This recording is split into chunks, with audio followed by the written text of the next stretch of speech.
두 번째 에피소드는 아내와 아이를 버리고 슈퍼모델 발레리아와 새 삶을 꾸리는 남자에 대한 이야기를 보여줍니다. 다니엘은 잘 나가는 잡지사 편집장이에요. 중년의 다니엘은 안정된 사회적 지위로 아내와 두 딸이 있지만 오래전부터 권태와 공허함에 시달려왔어요. 한편 발레리아는 멕시코시티의 유명 광고 모델로 나와요. 지명과 TV 광고에 자주 나오는 그녀는 화려한 외모와 인기로 성공한 여성처럼 보이지만 실상 그녀의 삶은 외로움과 불안으로 가득 차 있어요. 다니엘과의 관계는 도덕적 죄책감을 동반하지만 그녀 역시 안정된 사랑을 원하며 그를 받아들입니다. 다니엘은 젊고 아름다운 모델 발레리아와 바람을 피우며 그녀와 함께 사는 삶을 갈망하게 됩니다. 마침내 그는 가족들을 버리고 발레리아와 새로운 삶을 꾸립니다. 거의 막장 드라마죠, 이야기는. 그런데 절대 그렇지 않습니다. 걸작이에요. 이제 두 사람은 새로운 집에서 새로운 시작을 준비해요. 그러나 이들의 희망은 하루 만에 무너지고 말아요. 이삿날 발레리아는 도심 한복판에서 대형 교통사고를 당합니다. 앞에 첫 번째 에피소드의 끝에 발생했던 옥타비오가 연루된 바로 그 교통사고였어요. 그 사고로 그녀의 다리는 심하게 부러지고 앞으로는 다시는 모델 일을 할 수 없게 될지도 모른다는 진단을 받게 됩니다. 다리 깁스와 침대 생활은 단지 육체의 구속만이 아니라 발레리아의 자아와 정체성의 붕괴를 의미합니다. 아름다움으로 생계를 꾸리고 사랑을 얻으며 사회적 가치를 인정받아온 그녀는 사고와 하루아침에 존재의 기반 자체가 무너지는 공포를 겪는 것이죠. 이제 그녀는 집안에서 점점 신경이 날카로워지고 감정은 불안정해집니다. 그러던 어느 날 아파트 안에서 기르던 강아지 리치가 구멍이 난 마룻바닥 밑 틈에 빠져버리는 일이 벌어져요. 울부짖는 개의 소리는 집안에서 끊임없이 메아리치고 발레리아는 리치를 구하지 못한다는 자신의 무력함에 괴로워하며 점점 광기에 가까운 불안에 빠져듭니다. 다니엘은 처음에는 그녀를 위로하고 도우려 하지만 시간이 지날수록 점점 지쳐가고 차츰 본래의 안정적인 삶을 그리워하기 시작합니다. 다니엘과 발레리아는 서로 싸우고 침묵하며 급기야 서로를 원망하게 돼요. 두 사람은 이제 우울과 폐쇄된 공간 속에서 서로의 욕망과 환멸을 들춰내는 것이죠. 다니엘은 무너진 사랑의 현실을 받아들이지 못하고 아내에게 전화를 걸어요. 발레리아가 있는 집으로 돌아온 다니엘은 바닥에 뜯어진 조각들을 보고 놀라요. 그리고 발레리아는 방으로 숨어 나오지가 않아요. 화가 난 다니엘은 문을 부수고 들어가 안을 보니 발레리아가 자살 시도를 하고 쓰러져 있는 것을 발견합니다. 급히 병원을 옮겨 치료를 받은 발레리아는 다리의 혈전 때문에 다리를 절단하고 말아요. 아름다운 여성이 다리를 절단하는 게 너무 끔찍했어요, 이 영화에서. 감독이 진짜 지독하구나 이런 생각이 들었어요. 밤에 홀로 집으로 돌아온 다니엘은 리치의 인기척을 느끼고 광기에 사로잡혀 망치로 마룻바닥을 전부 드러낼 심산으로 미친 듯이 뜯어내요. 드디어 다니엘은 결국 리치를 구해냅니다. 치료를 받고 돌아온 발레리아는 창밖의 대형 전광판에 자신의 사진이 내려가는 것을 발견하고 슬픔에 잠겨요. 이렇게 두 번째 에피소드는 마무리가 됩니다. 이 두 번째 에피소드는 침묵과 파열, 그리고 철저한 내면 심리 묘사를 통해 끝없이 추락하는 두 사람의 관계를 밀도 있게 보여줍니다. 집안에서 빠져나오지 못하는 리치, 그리고 그 울음소리를 매일 듣는 발레리아의 상황은 곧 자신의 상태에 갇힌 그녀 자신을 운유하죠. 겉보기에 아름다웠던 관계는 현실이라는 벽 앞에서 한없이 추락하고 무너집니다. 목이 말라서 맥주 한잔 하고 시작하겠습니다.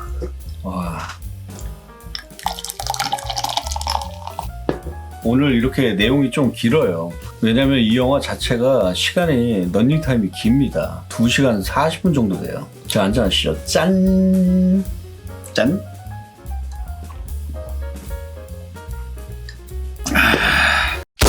마지막 세 번째 에피소드는 과거를 청산하고 떠돌이 생활을 하는 엘치보가 인간성을 회복하는 과정을 보여주는 이야기입니다. 엘치보는 과거 무정부주의자였고 폭력투쟁과 정치적 이상에 몰두한 채 가족까지 버리고 게릴라로 살았던 인물이죠. 20년의 수감생활 끝에 세상에 돌아온 그는 지금은 폐지를 줍고 개들과 함께 사는 노숙자처럼 보이지만 실제로는 돈을 받고 청부살인을 하는 킬러예요. 완전 반전 매력이죠. 그리고 거리를 떠도는 유기견들을 구조해 함께 살아가는 은둔자입니다. 개들만이 그와 유일한 대화 상대가 됩니다. 그의 삶은 철저히 반복되는 죄책감과 폐허 속에 머물러 있어요. 그 이유는 자신이 버린 딸 마루 때문입니다. 엘치보는 늘 그녀의 주변을 맴돌며 몰래 지켜보죠. 하지만 그녀는 그가 자신의 아버지라는 걸 전혀 몰라요. 엘치보가 어렸을 때 마루를 버리고 도망갔기 때문에 얼굴을 기억하지 못합니다. 어느 날 옥타비오와 발레리아가 순간적으로 겹친 사고 현장에서 엘치보는 기절한 옥타비오를 살리고 현장에 있던 돈까지 챙겨요. 이런 세 인물이 만나는 계기가 사거리의 교통사고죠. 그리고 길가에 부상당해 버려진 게 코피를 데려가 치료를 하고 지극정성으로 돌봅니다. 점차 회복을 한 코피는 처음엔 다른 개들과 사이좋게 지내게 돼요. 그러다 어느 날 엘치보가 외출한 사이 코피는 야수성을 버리지 못한 채 엘치보의 다른 개들을 모두 물어 죽여요. 호의를 베풀었지만 악의로 돌아오는 것. 이게 바로 인생의 아이러니 같습니다. 엘치보는 죽어가는 코피를 구원했지만 폭력의 씨앗인 코피를 키워 불행을 불러온 것이죠. 분노의 충격에 휩싸인 엘치보는 코피에게 총을 겨누지만 끝내 방아쇠를 당기지 못합니다. 이는 자신이 저지른 폭력의 삶을 직시하며 처음으로 자비를 선택하는 순간이죠. 이 장면은 영화의 전환점이자 엘치보의 내면 윤리의 회복을 상징합니다. 엘치보는 과거에는 이상을 위해 사람을 죽였고 지금은 돈을 위해 사람을 죽이는 그였지만 이 순간 그는 비로소 생명을 살리는 쪽을 선택해요. 그것은 자기 자신을 용서하고 세상과 화해하는 첫걸음이 됩니다. 엘치보는 어느 날 부유한 사업가 구스타브로부터 이복 형제 솔라레스를 죽여달라는 의뢰를 받습니다. 여러분 한잔 하겠습니다. 짠!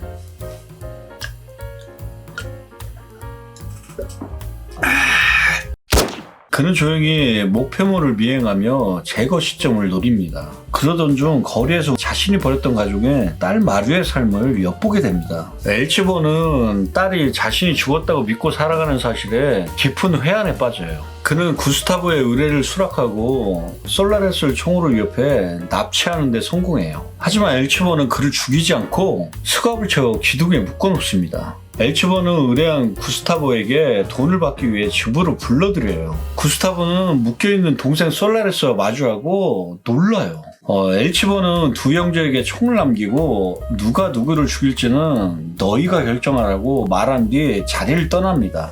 이 장면은 형제의 갈등을 통해 성경 속 카인과 아벨의 비극을 재현하며 인간의 복수 본능과 선택의 무게를 날 것 그대로 보여줘요. 마지막으로 엘치보는 수염을 깎고 말끔한 정장을 차려입은 채 딸 마루의 집에 몰래 들어가 가족사진 앨범에 자신의 사진을 붙이고 거금의 돈과 음성 메시지를 남깁니다. 그는 자신이 아직 살아있음을 그리고 그녀를 항상 사랑해왔음을 고백하며 회한의 눈물을 흘려요.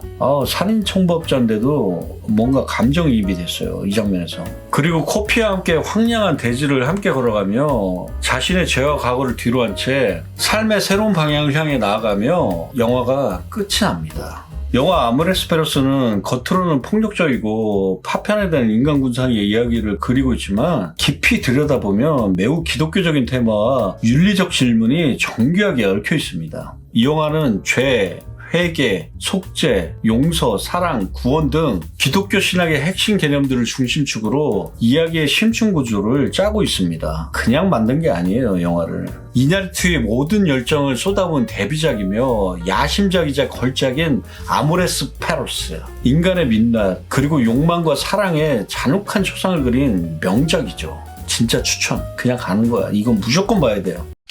아모레스페로스는 한 번 보면 절대 잊을 수 없는 그런 영화입니다. 그런데 아쉽게도 현재 OTT에는 볼 수가 없습니다. 누가 빨리 수입을 해줘야 돼요. 누가 좀 진짜 이 영화는 OTT에 틀어줘야 돼요. 진짜 많은 사람들이 볼 수 있게. 그런데 DVD로 출시되어 있으니까 꼭 구해서 보세요.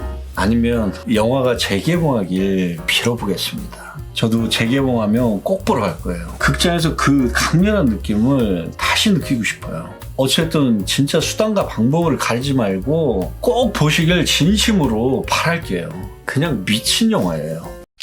오늘 영상은 여기까지 하겠습니다. 다음에도 맛있는 음식 먹으면서 옛날을 추억할 수 있는 작품으로 찾아오겠습니다. 마지막으로 아모레스페루스의 명대사 하나 하겠습니다.